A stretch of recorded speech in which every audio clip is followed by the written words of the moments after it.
Hi, this is Jay Hummel. Welcome to the deep dive partnered with Investopedia. We're so excited today. We get a lot of requests on how firms can grow more rapidly, and I couldn't think of a better guest to have than the CEO and founder of Graham Media Partners, than Lisa Graham. Lisa, welcome to the show. Hi, Jay. Thanks for having me on. Yeah, just tell the viewers a little bit about you and your team. Sure. So, Graham Media Partners is a marketing agency that I co-founded with my husband, Steve, 10 years ago, and we focus exclusively on the financial services industry.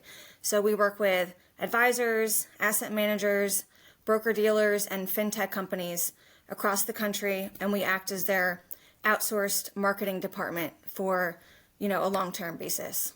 That's awesome. Well, and the reason I asked you to come on today is you and I said we were going to do we're not going to do a David Letterman countdown, a top 10 list, but we're going to do a top 5 list of the 5 things that you think RIA wealth management firms can do a better job of handling their marketing. So maybe we start at number 5. Sure. Yeah, so this sounds basic, but advisors really need to know themselves, their firm, and their audience. A lot of advisors, this is in their head, but they don't have it anywhere on paper. It's not on their website. And so to nail this, they should think about who can they serve better than anyone else and what differentiates their firm. And then make that known. And in doing so, you'll have a stronger message that attracts the right people and repels the wrong people. So a couple examples of advisors that do this really well. So Michelle Smith at Source Financial in New York City, she specializes in divorced women. And Bentley Blackman and the team at Navitor in Little Rock, they specialize in successful individuals that have gone through a liquidity event. But by making that really known, they're not wasting time with people that aren't the right fit, and they get more referrals since everyone knows that. Well, I've always joked. I was at an event one time, and you remember this back when we were working on the Essential Advisor. I was giving a speech, and I asked about a value proposition from one of the advisors, and he said, "We do a great job. We really want to attract millennials." And I asked the question, I said, "What are you really good at?" And he said, "We're really good at Social Security planning." I was like, "Well, I don't think that's going to work." Right. Yeah. I Yeah. don't think Big that's going to work. disconnect. Yeah, I don't think that's going to work. All right, what's number 4? All right. So next is recognizing that this is a human-centered industry and you can't be afraid to get a little personal. Your clients and prospects, they really want to get to know you. And it's not fluff to share some personal information, sharing what motivates you, your philosophy. And, there's a way to do it that ties the personal side with the business side. We get a lot of pushback from some clients that they think we're going to post, what they had for breakfast that day or something like that. But, you can do it in the right way. And across all of our clients, all platforms, these posts that are personal, sharing the culture, the team, they always perform the best. Well, you said it perfect. What drives me crazy today about LinkedIn is there's a lot of people who think LinkedIn has become Facebook. And Right.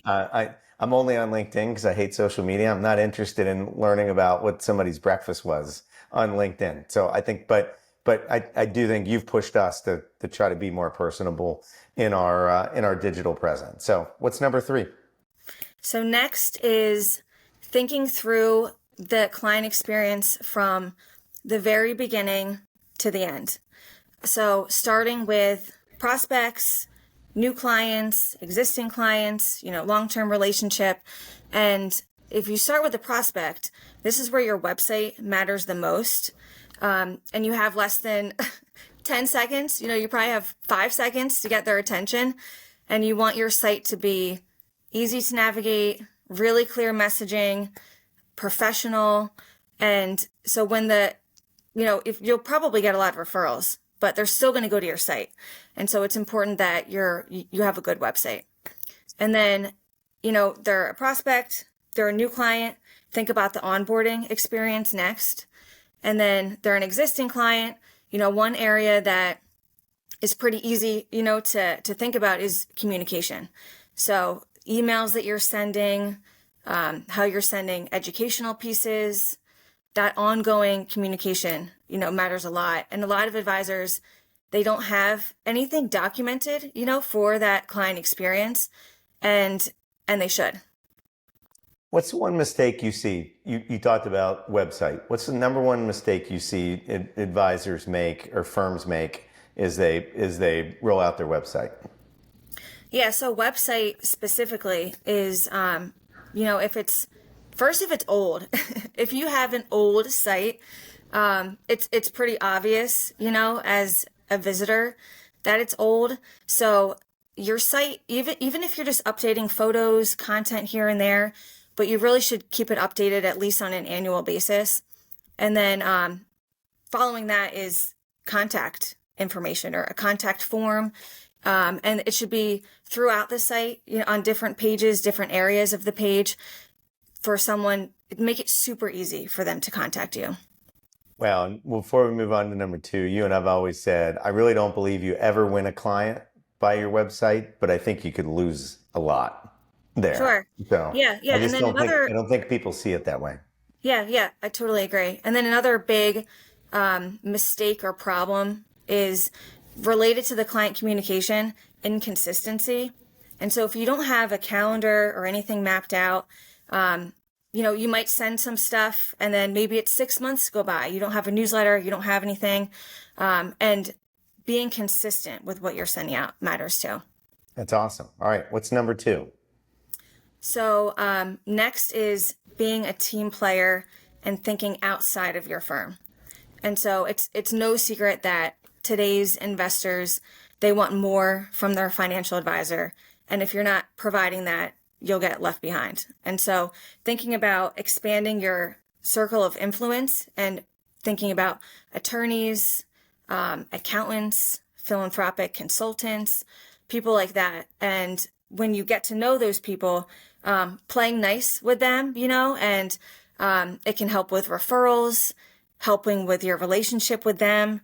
And most importantly, it helps your relationship with your clients. Well, and you say play nice with them, reposting their stuff, commenting on. I just want to make sure to the viewers or listeners who don't know what you mean on that. You mean reposting, posting on your circles of influence, commenting on their posts. Am I oversimplifying that? That's what you mean by that. Yeah, all of that. You can get guest blog posts, post them to your site, post them to their site.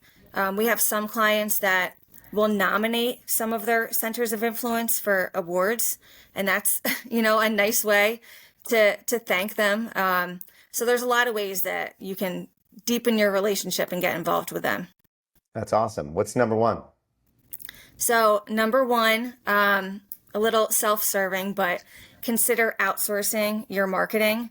Most advisors are not good at marketing, and there's not really a benefit to them trying to stretch themselves thin and do marketing, because usually, it's bad and they could be using that time to focus on their clients. Well, and I think there's a range of that, right? So not whether they use Graham or at the macro level, I think one of the confusing things is when we talk on this podcast a lot about outsourcing investments as an example, or outsourcing financial statements, or outsourcing marketing. There's a range of things you can do, right? Where they could hire a firm like yours for execution. They could hire a firm like yours for strategy. They could hire a firm like yours for everything. Can you just talk about the range of how you would think about that if a firm says, well, I just want to put my toe in the water and think about what I would do with a Graham Media Partners or somebody else? Yeah, sure. So for nearly all of the advisors that we work with, we'll help with social media, email communications, creating content. We believe that advisors should really create custom content and put that out there rather than using some canned content libraries. We find that the most effective content is bespoke, custom to your firm, fits your personality and your brand. So usually that's where we start, is the content and having that be authentic and resonate with their target audience. Yeah, that makes sense. I always ask Lisa, this can be in the marketing world, or it can be macro, the industry. I ask every guest, the last question I always ask is, what's the one thing that you think people aren't paying enough attention to in our industry, or talking enough about? Yeah, one thing is, first thing that just popped in my head is, so everyone's talking about the great wealth transfer, and money going down generations, but there's not a lot of people talking about, a transfer from a husband to a spouse, not just going from one generation to the other, but a horizontal wealth transfer. I think that is missing, now with a lot of advisors. Everyone's so focused on the children, getting the money, when Yeah. there's likely a spouse that first they'll get it and then the And kids then may get the children will get it. it. Right. So Yeah. no, I think that's a great point. Well, Lisa, we could do this all day. I can't thank you enough for coming on the show. I hope you agree to come back in the future. Yeah. Thanks, Jay. Thanks for having me on. No, of course. All right. Thanks for watching. Thanks for listening. We'll see you next time on the Deep Dive.